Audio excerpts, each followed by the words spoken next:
So carboxylation చర్య పైన తోడ్పడే enzyme carboxylation that is depending on reaction name and hydrogen తొలగించడం dehydrogenation that means which are use as dehydrogenase enzyme.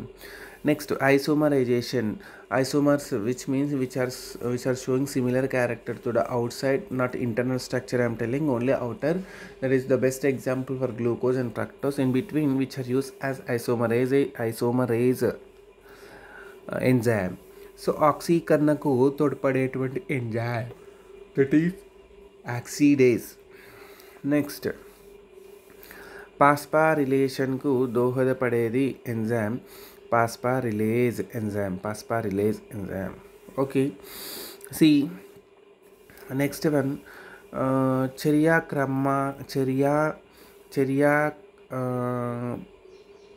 క్రమాంకం అదస్థ పదార్థం రెండింటిని కలిపి మనము ఎంజైమ్స్కి పేరు ఇవ్వడం జరుగుతుందండి.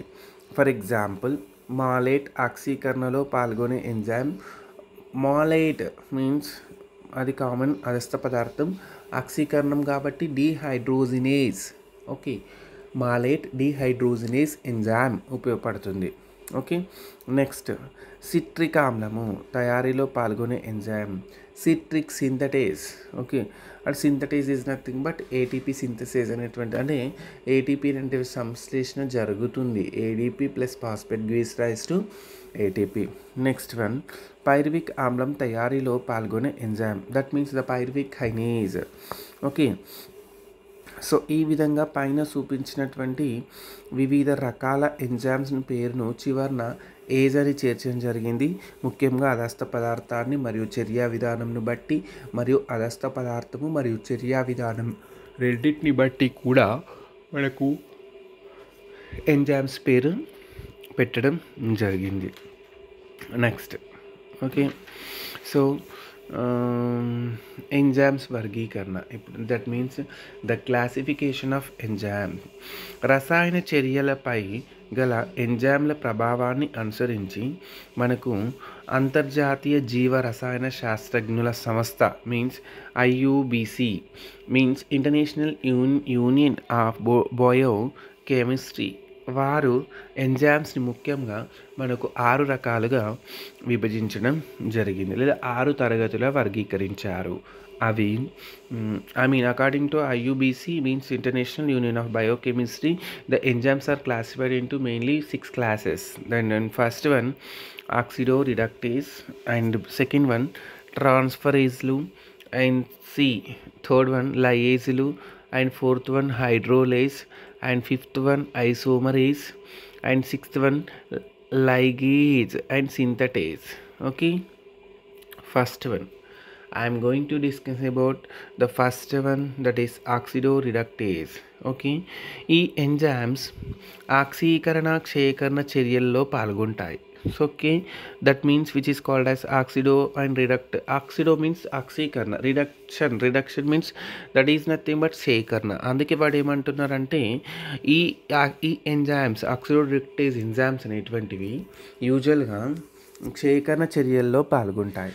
ఆక్సిడేజ్లు, డీహైడ్రోజినేజ్లు, రిడక్టేజ్లు ఈ తరగతికి చెందుతాయి. ఆక్సిడేజ్లు అదస్థ పదార్థం నుండి హైడ్రోజన్ పరమాణులను తొలగిస్తాయి.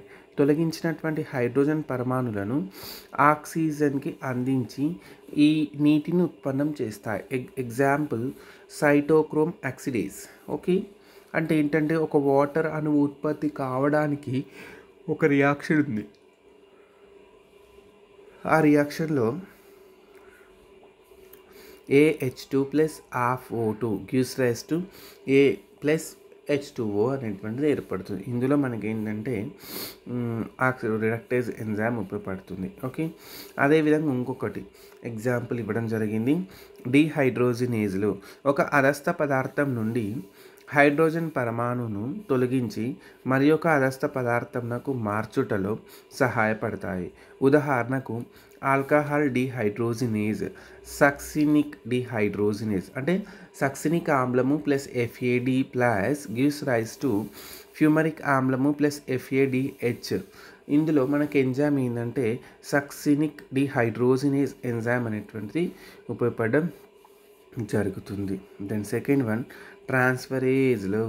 సో ట్రాన్స్ఫరేజ్ ఎంజైమ్ ఈ ఈ ఈ ఎంజైమ్స్ అదస్థ పదార్థం నుండి మరొక దానికి లేదా రసాయనిక సముదాయాలను మార్చడంలో అంటే the transfer from one to another product okay మార్చడంలో ఉపయోగపడుతుంది. ట్రాన్స్ అమైలేజ్ అండ్ కైనేజ్లు ఈ తరగతికి చెందుతాయి.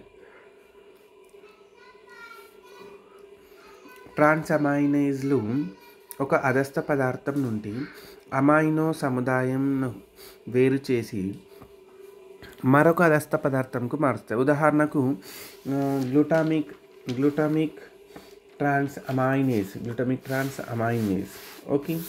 సో అదేవిధంగా ట్రాన్స్ పాస్పోరిలేజ్లు కూడా ఉంది, లేదా ట్రాన్స్ కైనేజ్ అనేటువంటి అదస్థ కూడా ఉన్నాయి. ఇవి ఒక అదస్థ పదార్థం నుండి పాస్పేట్ను మాత్రమే వేరొక అదస్థ పదార్థంకి చేర్చడం జరుగుతుంది. వీటికి ఎగ్జాంపుల్ హెక్సోకైనేజ్ అండ్ పైరువిక్ కైనేజ్. ఇవి కేవలం ఏటీపీని ఉపయోగించుకున్నప్పుడు కానీ ఏటీపీని ఉత్పత్తి చేసేటప్పుడు అయితే సింథటైజ్ వస్తుంది. ఏటీపీని యూజ్ చేసుకున్నప్పుడు మాత్రం ఈ హెక్సోకైనేజ్ అనే ఎంజైమ్ వస్తుంది. Glucose plus ATP is equal glucose six phosphate and ADP అనేటువంటి డివైడ్ కావడం జరుగుతుంది. ఇలాంటి సమయంలో హెక్సోకైనేజ్ అనేటువంటి ఎంజైమ్ మనకు ఉపయోగపడడం జరుగుతుంది. ఓకే. సెకండ్ వన్ హైడ్రోలైజ్లు. ఈ తరగతికి చెందినటువంటి ఎంజైమ్స్ అదస్థ పదార్థమునకు నీటిని చేర్చటం లేదా నీటిని తొలగించటం వంటి చర్యలలో ఇది సహాయపడుతుంది. ఇవి ఎస్టర్ బంధాలు లేదా పెప్టైడ్ బంధాలపై ప్రభావితం చూపుతాయి. Okay. For example carbohydrolase and esterase, protease, phosphatase ఈ తరగతిలో ఉంచుతారు. Glucose six phosphate plus H2O gives rise to glucose plus phosphoric acid లేదా పాస్పరిక్ ఆమ్లం అనేటువంటి ఏర్పడుతుంది. In this reaction which can use as glucose phosphatase enzyme. Okay, that is a very very important. Second one that is sucrose. Okay, sucrose plus H2O gives rise to sucrose and plus fructose ఏర్పడడం జరుగుతుంది. Okay, so there is no difference between glucose and fructose. The internal structure is very very similar, I mean C6H12O6, but internal structure is differ. That these are the isomers like glucose and fructose. Okay, in hydrolysis లో third reaction fumaric ఆమ్లము. ఈ fumaric ఆమ్లము నీటిని కలపడం వల్ల malic acid ఏర్పడడం జరుగుతుంది. దీన్ని ఫ్యూమరేజ్ అనే enzyme అనేటువంటి ఉత్ప్రేరకంగా ఉపయోగపడడం జరుగుతుంది. ఓకే, నాలుగవది లయేజ్లు. ఓకే, లయేజ్లు మీన్స్ ఈ తరగతిలోని ఎంజైమ్స్ ద్విబంధకాలకు సముదాయాన్ని చేర్చటం కానీ ద్విబంధాల నుండి సముదాయాన్ని తొలగించటంలో సహాయపడతాయి. సో కార్బాక్సిలేజ్లు లేదా డెస్మోటేజ్లు అండ్ ఆల్టోలేజ్లు ఈ తరగతికి చెందుతాయి. ఉదాహరణకు పైరువిక్ ఆమ్లం అనేటువంటిది ఎస్టాల్డిహైజ్ ప్లస్ CO2గా మారడం జరుగుతుంది in presence of pyruvic carboxylation. అంటే పైరువిక్ కార్బాక్సిలేషన్ అనేటువంటి ఒక ఉత్ప్రేరకంగా ఎంజైమ్గా ఉపయోగపడడం జరుగుతుంది. నెక్స్ట్ ఫిఫ్త్ వన్ అది ఐసోమరేజ్లో. నేను ఇంతకుముందుకే ఎక్స్ప్లెయిన్ చేసిన వాట్ ఈజ్ ఐసోమరేజెస్ అని. సో ఈ తరగతిలోని ఎంజైమ్స్ అదస్థ పదార్థాల సాదృశ్యకరణ చర్యలకు సహాయపడతాయి.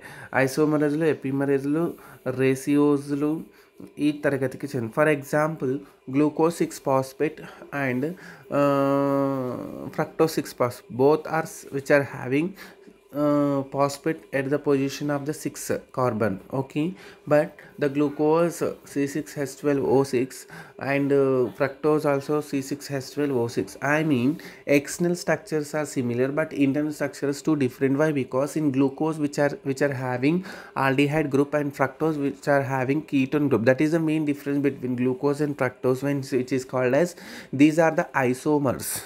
Okay, and in this reaction which can use as enzyme phosphoexose isomerase, phosphoexose isomerase అనే ఎంజైమ్ ఉపయోగపడడం జరుగుతుంది.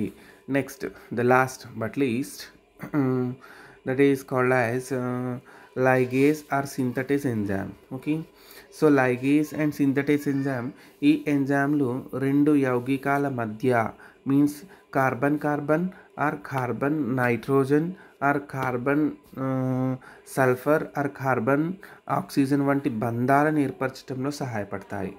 ఒక రసాయనిక చర్యలో శక్తివంతమైన ఫాస్ఫేట్ మీన్స్ ఏటీపీ వంటివి బంధాలను విడగొట్టి రెండు వేరువేరు సంయోగితాలుగా లేదా ఏ బి వంటి వాటిని ఉత్పన్నం అవడం జరుగుతుంది. ఉదాహరణకు ఆస్పార్టిక్ ఆమ్లం NH3 plus ATP gives rise to asparagine plus ADP again phosphate అనేటువంటిది ఏర్పడడం జరుగుతుంది. ఈ చర్యలో మనకు ఆస్పార్జిన్ సింథటేస్ అనేటువంటిది ఉపయోగపడడం జరుగుతుంది. ఈ విధంగా ఎంజైమ్స్లో ఉండేటువంటి వర్గీకరణ so IUBC means international union of biochemistry వారి ద్వారా మనకు ముఖ్యంగా 6 classes which are classified, that is oxido reductase and B transferase and C lyase and D hydrolase and fifth one means F, that is isomerase, and last but least that is ligase or synthetases. Okay, and enzyme వర్గీకరణ కూడా చూస్తున్నాం. Enzyme వర్గీకరణను కూడా మనం ముఖ్యంగా 3 రకాలుగా వివరించడం జరిగింది. ఫర్ ఎగ్జాంపుల్ మనకి ఏంటంటే అదస్థ పదార్థంని బేస్ చేసుకొని అదస్థ పదార్థంని బట్టి పేరు పెట్టడం జరిగింది. అదేవిధంగా చర్యా విధానంను బట్టి, అంటే చర్యా విధానం ఏ విధంగా ఉంటుందో దాన్ని బట్టి కూడా మనకు పేరు పెట్టడం జరిగింది. Third one nomenclature which is based on అదస్థ పదార్థము ప్లస్ చర్యా విధానం రెండుని మనం బేస్ చేసుకొని మనకు నామిక్లేచర్ ఇవ్వడం జరిగింది. ఓకే, సో ఎంజైమ్స్ అన్నీ కూడా ప్రోటీన్లే. సో ప్రోటీన్లు అన్నీ కూడా ఎంజైమ్స్ కావు. సో ఇవి విశిష్ట క్రియాశీల శక్తి కారణంగా ఇవి ఒక ఉత్ప్రేషిత లక్షణాలు ఉన్నటువంటి ప్రోటీన్లను మాత్రమే ఎంజైమ్స్ అంటాం. అంటే ఇవి ప్రత్యేక విశిష్ట స్థానాల మధ్య మాత్రమే లేదా చర్యల్లో మాత్రమే ఇవి ఉత్ప్రేరకాలుగా పనిచేయాలి. ఓకే, ఎంజైమ్స్ యొక్క ధర్మాలు మనం ఏమేమి తీసుకున్నామంటే ఇది ఒక ఉత్ప్రేరక ధర్మాన్ని కలిగి ఉండాలి, ప్రోటీన్ ధర్మాన్ని కలిగి, అంటే ఎంజైమ్స్ అన్నీ కూడా ప్రోటీన్ నిర్మితమై ఉండాలి, అంటే ప్రోటీన్తో మాత్రమే కలిగి ఉండాలి. అదేవిధంగా కొల్లాయిడ్ ధర్మాన్ని కానీ విశిష్ట ధర్మాన్ని కానీ అతి తక్కువ పరిమాణంలో క్రియాశీలతంగా ఉండాలి. అదేవిధంగా ఉష్ణ అస్థిరత్వాన్ని కూడా కలిగి ఉండడం జరుగుతుంది. ఈ విధంగా ఎంజైమ్స్ యొక్క వాటి యొక్క డెఫినేషన్, వాటిలో ఉన్నటువంటి ధర్మాలు, వాటి అంటే ఎంజైమ్స్ నామిక్లేచర్ ముఖ్యంగా 3 రకాలుగా వాటికి నామిక్లేచర్ అంటే నామీకరణ ఇవ్వడం జరుగుతుంది. అదేవిధంగా ఎంజైమ్స్ యొక్క క్లాసిఫికేషన్, అంటే ఎంజైమ్లో ఎన్ని తరగతులు విభజించడం జరిగింది అనేటువంటిది మనం చూడడం జరుగుతుంది. దీంట్లో వచ్చేటువంటి ఎంజైమ్స్ నుంచి వచ్చే MSc points, first of all ఎంజైమ్ల గురించి చదివే శాస్త్రాన్ని ఏమంటారు అని అడగడం జరుగుతుంది. That is enzymology. అండ్ ఎంజైమ్లో ఉండేటువంటి ప్రోటీన్ భాగాన్ని, అంటే మనకు ప్రోటీన్ భాగము లేదా ప్రోటీన్ ఇతర భాగం రెండూ ఉంటాయని చెప్పారు. ప్రోటీన్ భాగాన్ని ఏమంటారు అని అడుగుతారు. సో దట్ ఈజ్ ఏమంటామంటే సరళ ఎంజైమ్ అంటున్నాం. ఓకే, సో సరళ ఎంజైమ్లో ప్రోటీన్ భాగము ప్రోటీనేతర భాగం ఉంటుంది. ప్రోటీన్ భాగాన్ని మనం అపో ఎంజైమ్ అనడం జరుగుతుంది. రెండవది ఏంటంటే ప్రోటీనేతర భాగం ఏమి అనడం జరుగుతుంది, దట్ ఈజ్ సహకారకాలు. So very very important. Okay, so సహ ఎంజైమ్స్ గురించి కూడా కొన్ని సందర్భాల్లో సహ ఎంజైమ్స్ గురించి కూడా అడగడం జరిగింది. సో నెక్స్ట్ వన్ ఇలా కూడా అడుగుతారు. ఫర్ ఎగ్జాంపుల్ న్యూక్లిక్ ఆమ్లాల పైన ఉత్ప్రేరకంగా పనిచేసే ఎంజైమ్ ఏది అని అడుగుతాడు. దట్ ఈస్ న్యూక్లియోజ్ అని మనం పెట్టచ్చు. బట్ అక్కడ RNA DNA పైన పనిచేసే ఎంజైమ్, అంటే మీకు స్ట్రైక్ అవ్వాలి. RNA DNA అంటే న్యూక్లిక్ యాసిడ్స్, న్యూక్లిక్ ఆమ్లాల పనిచేసేటువంటిది దాని ఏమంటారు న్యూక్లియేజ్ అనేటువంటి ఎంజైమ్. అంటే మనకేంటంటే అదస్థ పదార్థం ఇస్తారు, అదస్థ పదార్థం పైన పనిచేసే ఎంజైమ్ ఏంటిది అని అడుగుతారు. ఒక్కొక్కసారి చర్యలు కూడా, ఫర్ ఎగ్జాంపుల్ హైడ్రో కార్బాక్సిలేషన్ చర్య ఉంది. Carboxylation which means the carbon is removed, అంటే కార్బన్ అనేటువంటి బయటికి వెళ్ళిపోతుంది. అంటే ఈ విధంగా కార్బాక్సిలేషన్ చర్యలో ఉపయోగపడే ఎంజైమ్ ఏది అని అడుగుతారు. అంటే decarboxylation is nothing but the carbon అనేటువంటి బయటికి వెళ్ళిపోవడం, దాన్ని that is the carboxylation. Oxidation అంటే ఒక ఆక్సిజన్ అనేటువంటి యాడ్ అవ్వాలి. ఈ విధంగా చర్యలు పాస్పారిలేషన్ అంటే పాస్పారిలేషన్ మీన్స్ ద పాస్పారిలైజ్ అంటే పాస్పేట్ అనేది జాయిన్ అవ్వాలి. Dephosphorylation that is nothing but the phosphate అనేది బయటికి వెళ్ళిపోవాలి. ఓకే, పాస్పేట్ సింథటైజ్ అంటే ఏటీపీ సింథటైజ్ అంటే ఏటీపీ అనేటువంటి ఎనర్జీ అక్కడ ఉత్పత్తిగా ఈ విధంగా చర్యలను ఇచ్చి చర్యలో ఏ ఎంజైమ్ ఉపయోగపడుతుందని ఎంఎస్సీలో అడగడం జరుగుతుందండి. నెక్స్ట్, సో వివిధ రకాల చర్యలో పాల్గొన్నటువంటి ఎంజైమ్స్ కూడా మనకు అడగడం జరుగుతుంది. ఈ విధంగా మనం ఎంజైమ్స్ మొట్టమొదటిగా ఎంజైమ్స్ యొక్క ధర్మాలను మనం గుర్తుపెట్టుకొని ఎంజైమ్స్ యొక్క నామిక్లేచర్ గుర్తుపెట్టుకున్న తర్వాత ఎంజైమ్స్ యొక్క ఏ చర్యలో పాల్గొంటుంది. తర్వాత మనకు respiration process and photosynthesis means కిరణజన్య సంయోగక్రియ, అదేవిధంగా శ్వాసక్రియ రెండిట్లో మనకు వివిధ రకాల చర్యలు ఉంటాయి. అది కాంతి చర్య, నిష్కాంతి చర్య కావచ్చు, లేదా ఎమర్సన్ వృద్ధి ప్రభావము, ఇవన్నీ చాలా ఉంటాయి. అండ్ శ్వాసక్రియలో అయితే గ్లైకోలసిస్ కావచ్చు, క్రెబ్స్ వలయం కావచ్చు, పైరువిక్ ఆమ్ల డీకార్బాక్సిలేషన్ రియాక్షన్ కావచ్చు, next ETC means electron transport system కావచ్చు, ఏదైనా కావచ్చు. అందులో అదస్థ పదార్థాన్ని బట్టి చర్యను బట్టి మనం ఎంజైమ్స్ని పేరు పెట్టడం తెలుసుకోవచ్చు. ఈ విధంగా ఎంజైమ్స్ యొక్క నామిక్లేచర్, ఎంజైమ్స్ యొక్క క్లాసిఫికేషన్ తెలిస్తేనే అక్కడ మనకి చర్యలు లేదా రియాక్షన్స్ ఈజీగా అర్థమవుతుంది. Is it clear? So okay students, అర్థమైందా? Okay, thank you one and all.